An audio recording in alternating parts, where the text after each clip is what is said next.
नमस्कार दोस्तों, आज सिंथेसिस के अंतर्गत हम पढ़ने वाले हैं कॉम्प्लेक्स सेंटेंस। सबसे पहले कॉम्प्लेक्स सेंटेंस की डेफिनेशन जान लेते हैं। A sentence that has a principal clause and at least a subordinate clause is called complex sentence.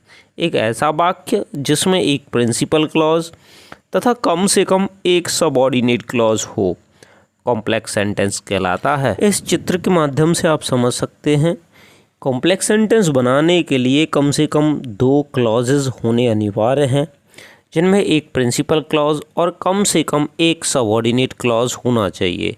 Subordinate clauses की संख्या एक से ज़्यादा भी हो सकती है। एक उदाहरण देखते हैं। If you work hard you will succeed.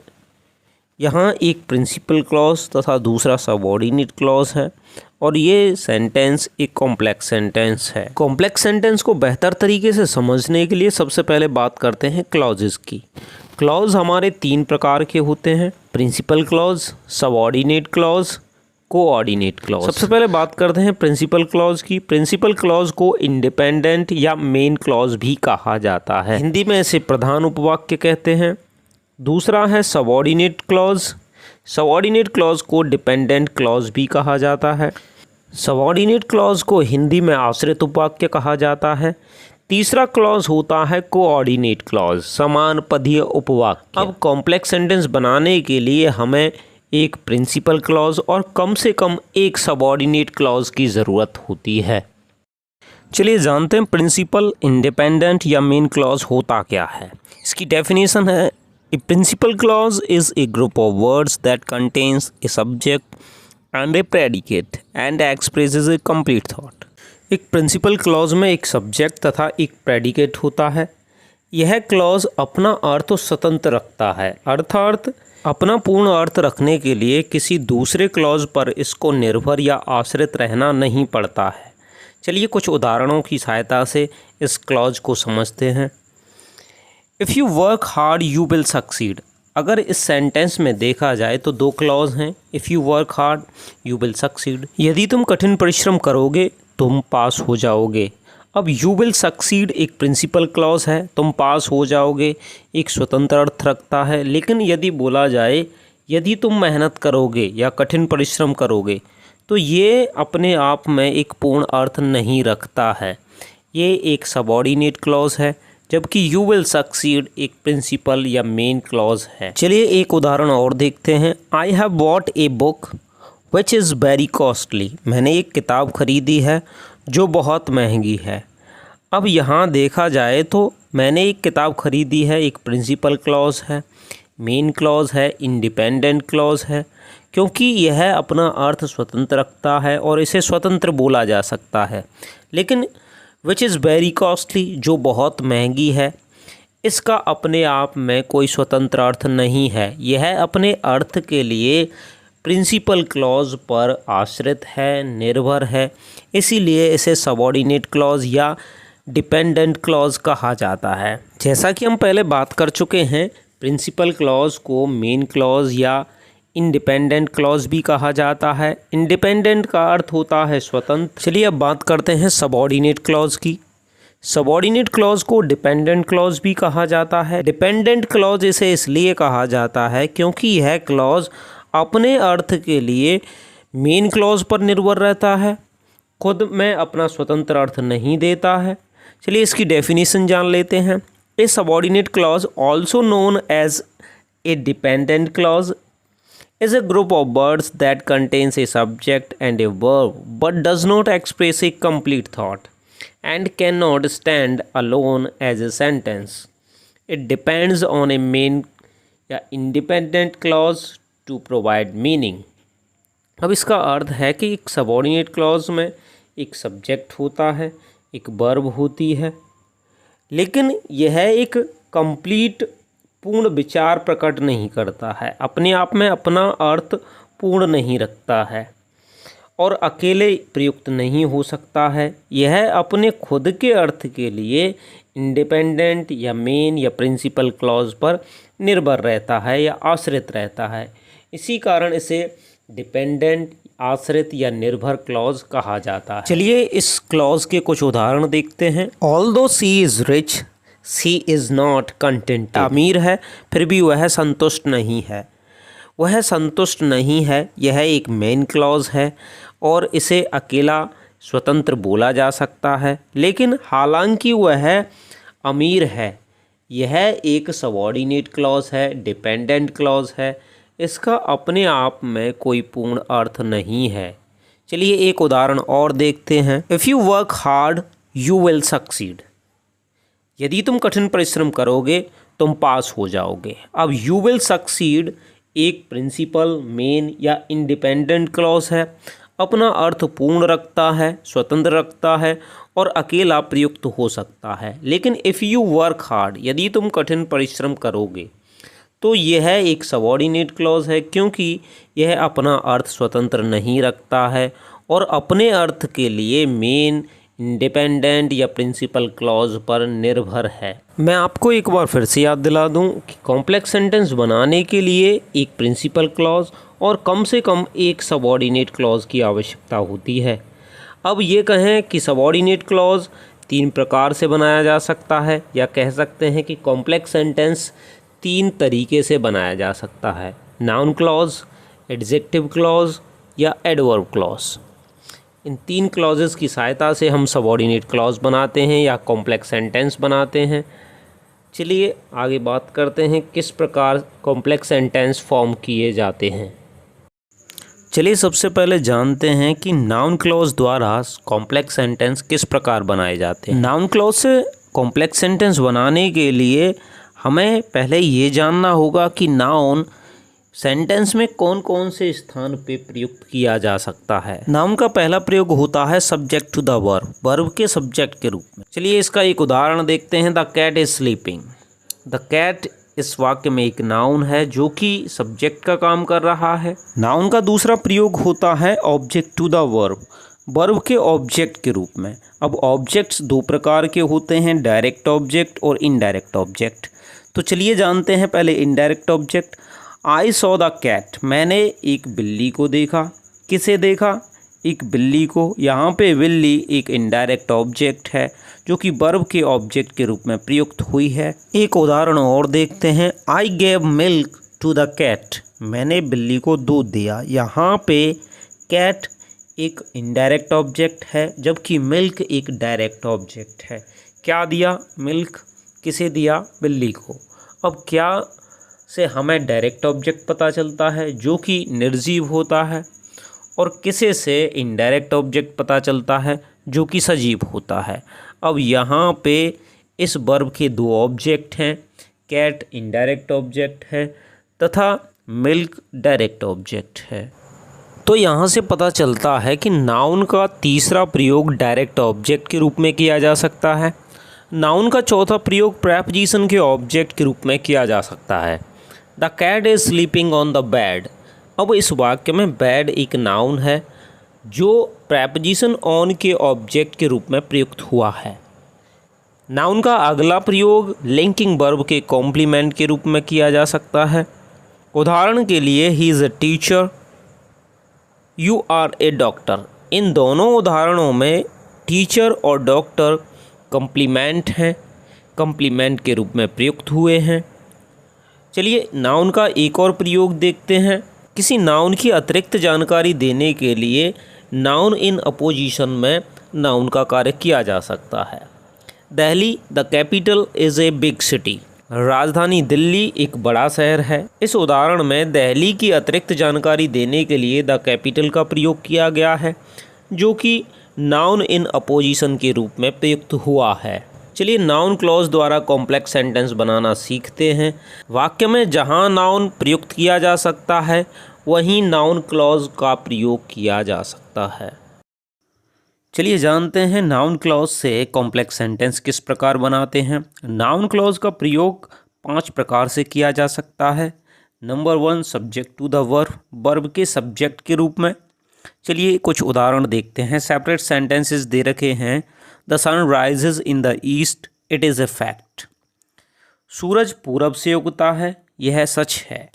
It is a fact, it किसके लिए यूज़ हुआ है? क्या सच है? सच यह है कि सूरज पूरब से उगता है। अब हमें क्या करना है, इट इज़ के सब्जेक्ट के रूप में आया है तो हमें इट के स्थान पे एक दैट क्लॉज बनाना होगा और उसे इज़ के सामने रखना है। तो कंबाइंड सेंटेंस होगा that the sun rises in the east is a fact, कि सूरज पूरब से उगता है सच है। चलिए कुछ और उदाहरण देखते हैं। सेपरेट सेंटेंस दे रखे हैं, you are a liar, it is known to all, तुम झूठे हो यह सबको पता है। यह सबको पता है, क्या पता है कि तुम झूठे हो। अब यहाँ पे इज़ के सब्जेक्ट के रूप में इट का प्रयोग हुआ है तो इट के स्थान पे दैट क्लॉज आना है।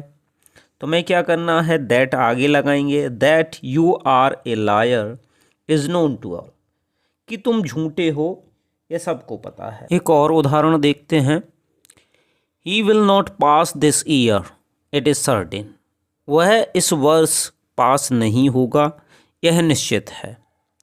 अब क्या निश्चित है कि वह इस वर्ष पास नहीं होगा, तो इट को हटाते हैं, इट के स्थान पे एक दैट क्लॉज हम लगाते हैं, that he will not pass this year, कि वह इस वर्ष पास नहीं होगा निश्चित है।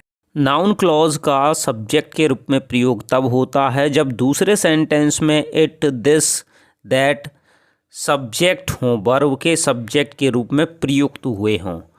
तो हमें क्या करना है, भाव के अनुसार एक कंजंक्शन लगाना है और उस कंजंक्शन वाले क्लॉज को इट, दैट, दिस इत्यादि के स्थान पे रख देना है। यहाँ पे यह सब्जेक्ट टू द वर्ब होता है, वर्ब के सब्जेक्ट के रूप में प्रयुक्त होता है। चलिए एक उदाहरण और देखते हैं जहाँ पे दैट के स्थान पे हम व्हाट यूज़ करेंगे और व्हाट और दैट में क्या अंतर है, कब हम व्हाट यूज़ करते हैं, कब दैट यूज़ करते हैं, ये भी जानें। आपके सामने एक और उदाहरण है, दे रखा है सेपरेट, यू से समथिंग, तुम कुछ कहते हो, इट सरप्राइजेज मी, यह मुझे आश्चर्यचकित करता है। अब क्या आश्चर्यचकित करता है, जो तुम कहते हो, जो बात तुमने कही है वह मुझे आश्चर्यचकित करती है। अब हम इसको कंबाइंड करेंगे तो इट के स्थान पे हमें क्लॉज लगाना है, सब्जेक्ट की जगह पे यूज़ होगा, लेकिन यहाँ हम दैट यूज़ नहीं करेंगे, हम यहाँ व्हाट यूज़ करेंगे। पहले हम सेंटेंस को कंबाइंड कर लेते हैं फिर जानेंगे व्हाट हमने क्यों यूज़ किया है। कंबाइंड सेंटेंस होगा व्हाट यू से, जो तुम कहते हो, सरप्राइजेज मी, मुझे आश्चर्यचकित करता है। चलिए इसी पैटर्न का एक और उदाहरण देखते हैं। उदाहरण है, यू से सो, इट इज़ नॉट करेक्ट, तुम ऐसा कहते हो यह सही नहीं है। क्या सही नहीं है, जो तुम कहते हो। तो कंबाइंड सेंटेंस होगा व्हाट यू से इज़ नॉट करेक्ट, जो तुम कहते हो सही नहीं है। अब दैट और व्हाट के बीच अंतर की बात की जाए तो दैट वाक्य में तब यूज़ होगा जब वाक्य में कोई फैक्ट, तथ्य या स्टेटमेंट, कोई कथन प्रयुक्त हुआ है कि कोई बात बताई गई है, और दूसरी ओर व्हाट का प्रयोग कोई चीज़ जो पूर्ण रूप से परिभाषित नहीं है, अज्ञात है, अस्पष्ट है, उसके लिए व्हाट का प्रयोग किया जाएगा। चलिए पहला उदाहरण देखते हैं।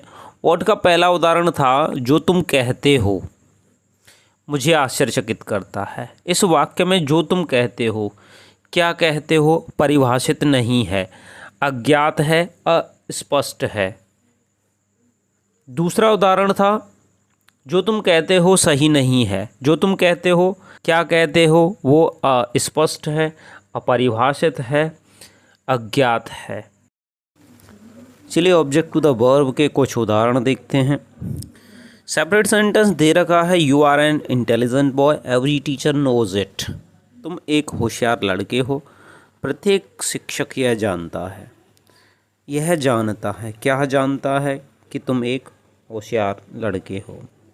अब यहाँ पे इट यूज़ हुआ है ऑब्जेक्ट के रूप में, नो का ऑब्जेक्ट है, और इट इंडिकेट करता है कि तुम एक होशियार लड़के हो। तो कंबाइंड सेंटेंस होगा, every teacher knows that you are an intelligent boy, प्रत्येक शिक्षक जानता है कि तुम एक होशियार लड़के हो। अब यहाँ इट, दिस, दैट और सो यदि ऑब्जेक्ट के रूप में प्रयुक्त हुए हैं तो ये इंडिकेट करते हैं कि clause object to the verb होगा। एक और उदाहरण देखते हैं। I shall be back on Sunday, I expect this. मैं रविवार को लौट आऊँगा, मुझे यह उम्मीद है, मैं यह उम्मीद करता हूँ। क्या उम्मीद करता हूँ कि मैं रविवार को लौट आऊँगा। कंबाइंड होगा I expect that I shall be back on Sunday. मैं उम्मीद करता हूँ कि मैं रविवार तक लौट आऊँगा। यहाँ पे दिस के स्थान पे I shall be back on Sunday प्रयुक्त हुआ है, जो कि ऑब्जेक्ट टू द वर्ब है। चलिए कुछ उदाहरण और देखते हैं।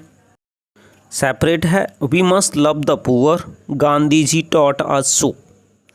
हमें गरीबों को प्रेम करना चाहिए, गांधी जी ने हमें ऐसा सिखाया। सो क्या सिखाया कि हमें गरीबों से प्रेम करना चाहिए। कंबाइंड सेंटेंस होगा Gandhi ji taught us that we must love the poor. Gandhi ji ने हमें सिखाया कि हमें गरीबों को प्रेम करना चाहिए। सेपरेट सेंटेंस दे रखा है, the two students quarrelled, I want to know the reason. दो विद्यार्थियों ने झगड़ा किया, मैं कारण जानना चाहता हूँ। कंबाइंड होगा I want to know why the two students quarrel. मैं जानना चाहता हूँ कि दोनों विद्यार्थियों ने झगड़ा क्यों किया। अब यहाँ पे हमने कंजंक्शन के रूप में वाई का प्रयोग किया है। जब सेंटेंस रीज़न दिखाएगा तो रीज़न के लिए हम वाई यूज़ करते हैं, और इसका हिंदी में अर्थ कि क्यों होता है। चलिए एक उदाहरण और देखते हैं। Someone stole my watch, I do not know him. किसी ने मेरी घड़ी चुरा ली, मैं उसे नहीं जानता हूँ। जब हम कोई व्यक्ति जानना चाहते हैं, समवन वर्ड यूज़ हुआ है, तो उसके लिए हमें हु का प्रयोग करना होता है। कंबाइंड सेंटेंस होगा I do not know who stole my watch. मैं नहीं जानता हूँ किसने मेरी घड़ी चुराई। अगला उदाहरण है, ही has gone somewhere, I do not know the place. वह कहीं चला गया है, मैं वह स्थान नहीं जानता हूँ। अब यहाँ बात हुई है स्थान की, समवेयर यूज़ हुआ है, तो यहाँ पे हम वेयर वर्ड यूज़ करेंगे। कंबाइंड सेंटेंस होगा आई डू नॉट नो, मैं नहीं जानता हूँ, वेयर ही हैज़ गॉन, कि वह कहाँ चला गया है। जब वाक्य में किसी इंट्रोगेटिव सेंटेंस जो यस या नो का उत्तर देता है का प्रयोग होता है, या वाक्य अनिश्चितता को दर्शाता है कि ऐसा हो भी सकता है और नहीं भी हो सकता है, तो वाक्य में वेदर का प्रयोग उचित रहता है। हम यहाँ इफ़ का प्रयोग भी कर सकते हैं। चलिए कुछ उदाहरण देखते हैं। Will he come, I do not no. क्या वह आएगा, मैं नहीं जानता हूँ। अब यहाँ अनिश्चितता है, आएगा या नहीं। कंबाइंड सेंटेंस होगा I do not know whether he will come, या वेदर के स्थान पे इफ़ का प्रयोग भी कर सकते हैं। चलिए एक उदाहरण और देखते हैं। सेपरेट सेंटेंस है, she may be innocent, I do not know. वह निर्दोष हो सकती है, मैं नहीं जानता हूँ। अब यहाँ दोनों विकल्प हैं, हो सकती है और नहीं भी, इसलिए इसे कंबाइंड करते समय हम वेदर का प्रयोग करेंगे। कंबाइंड सेंटेंस होगा I do not know whether C is innocent.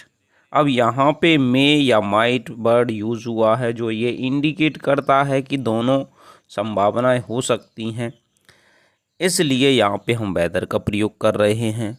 और कंबाइंड करते समय मे या माइट को हटा देते हैं, उसके स्थान पे उचित मे के स्थान पे इज़, आर, एम किसी बी वर्ब का प्रयोग करते हैं। चलिए कुछ और उदाहरण देखते हैं जिनमें किसी WH वर्ड का प्रयोग हुआ हो। सेपरेट सेंटेंस है, where has he gone, do you know. वह कहाँ गया है, क्या तुम जानते हो। इसे कंबाइंड करते समय हमें क्या करना है, जो WH वर्ड दिया है उसे कंजंक्शन बना देना है और सेंटेंस को अफर्मेटिव की फॉर्मेशन देनी है। तो कंबाइंड सेंटेंस होगा do you know where he has gone. क्या तुम जानते हो कि वह कहाँ गया है। अब यहाँ पे where he has gone object to the verb noun clause है। चलिए एक और उदाहरण देखते हैं। सेपरेट सेंटेंस है when will the school open, we do not know. School कब खुलेगा हम नहीं जानते हैं। तो कंबाइंड सेंटेंस होगा we do not know when the school will open. यदि वाक्य में किसी WH वर्ड का प्रयोग हुआ है तो उस WH वर्ड को कंजंक्शन बनाने के बाद असर्टिव सेंटेंस की फॉर्मेशन का प्रयोग किया जाता है, अर्थात कंजंक्शन के बाद सब्जेक्ट, फिर ऑक्सिलरी वर्ब, वर्ब और ऑब्जेक्ट, इस फॉर्मेशन का प्रयोग किया जाता है। चलिए अब बात करते हैं जब नाउन क्लॉज प्रेपोजिशन के ऑब्जेक्ट के रूप में प्रयुक्त होता है। प्रेपोजिशन के ऑब्जेक्ट के रूप में क्लॉज का प्रयोग तब होता है जब वाक्य में किसी प्रेपोजिशन का प्रयोग होता है और उसके बाद इट, दैट, दिस इत्यादि शब्द प्रयुक्त होते हैं। चलिए कुछ उदाहरण देखते हैं। सेपरेट सेंटेंस है I told you that yesterday, मैंने तुम्हें वह कल बताया। You must rely on it, तुम्हें उस पर भरोसा करना चाहिए। कंबाइंड सेंटेंस होगा you must rely on what I told you yesterday, जो मैंने तुम्हें कल बताया उस पर तुम्हें भरोसा करना चाहिए। चलिए एक उदाहरण और देखते हैं। Mister Singh said something, I do not agree to it. Mister Singh ने कुछ कहा, मैं उससे सहमत नहीं हूँ। तो कंबाइंड सेंटेंस होगा I do not agree to what mister Singh said, मैं उससे सहमत नहीं हूँ जो मिस्टर सिंह ने कहा। चलिए इसका एक उदाहरण और देखते हैं। सेपरेट सेंटेंस है आई से समथिंग, लिसन टू इट, मैं कुछ कहता हूँ उसे सुनो। तो लिसन टू व्हाट आई से, उसे सुनो जो मैं कहता हूँ। अब किस कंजंक्शन का प्रयोग कब किया जाना है यह वीडियो के अंत में हम बात करेंगे। चलिए अब बात करते हैं केस इन अपोजिशन का प्रयोग कर कॉम्प्लेक्स सेंटेंस किस प्रकार बनाया जाता है। जब दो नाउन या दो फ्रेज एक ही बात की ओर संकेत करें तो वह नाउन इन अपोजिशन होता है। चलिए कुछ उदाहरण देखते हैं। Gandhi ji was shot dead, the news spread all over the country like a wild fire. Gandhi ji की गोली मारकर हत्या कर दी गई, खबर पूरे देश में जंगली आग की तरह फैल गई। अब इसे कंबाइंड करेंगे। The news that Gandhi ji was shot dead spread like a wild fire in the country. The news that Gandhi ji was shot dead spread all over the country like a wild fire. अब यहाँ खबर और गांधी जी की गोली मारकर हत्या कर दी गई दोनों एक ही बात की ओर संकेत करते हैं, एक ही बात को दर्शाते हैं। चलिए केस इन अपोजिशन का एक उदाहरण और देखते हैं। Our cricket team won the match, this news pleased everyone. हमारी क्रिकेट टीम मैच जीत गई, इस खबर ने प्रत्येक को प्रसन्न किया। अब इस खबर, कौन सी खबर कि हमारी टीम क्रिकेट मैच जीत गई। अब यह खबर, कौन सी खबर कि हमारी क्रिकेट टीम मैच जीत गई, इस खबर ने सभी को प्रसन्न किया। तो यह खबर थी कि हमारी टीम मैच जीत गई है। दोनों एक ही चीज़ को दर्शाते हैं, दोनों फ्रेज इन अपोजिशन का एक उदाहरण है। चलिए अब जानते हैं कि नाउन क्लॉज से कॉम्प्लेक्स सेंटेंस बनाने के लिए कब किस कंजंक्शन का प्रयोग किया जाता है और उनका अर्थ क्या होता है। यदि वाक्य किसी फैक्ट या स्टेटमेंट को दर्शाता है, किसी सच बात या कथन को दर्शाता है, तो कंजंक्शन के रूप में दैट का प्रयोग होता है। और यदि वाक्य किसी अननोन या अनडिफाइंड, अज्ञात या अपरिभाषित किसी बात की ओर संकेत करता है तो व्हाट का प्रयोग होता है। जनरली ऐसे सेंटेंसेस में समथिंग देखने के लिए मिल सकता है। जब वाक्य अनसर्टेनिटी और अल्टरनेटिव्स अर्थात अनिश्चितता और विकल्प दिखाता है तो वेदर का प्रयोग कंजंक्शन के रूप में किया जाता है। जब वाक्य टाइम की ओर इंडिकेट करता है, समय को दर्शाता है, तो व्हेन का प्रयोग करते हैं। जब वाक्य प्लेस, स्थान को दर्शाता है तो वेयर का प्रयोग किया जाता है। सामान्यतः समवेयर जैसे वर्ड सेंटेंसेस में देखने के लिए मिल सकते हैं। जब वाक्य रीज़न अर्थात किसी कारण को दर्शाता है तो वाई का प्रयोग करते हैं। जब वाक्य किसी पर्सन की ओर संकेत करता है या वाक्य में संबंध जैसे वर्ड प्रयोग होते हैं, ऐसी स्थिति में कंजंक्शन के रूप में हु का प्रयोग किया जाता है।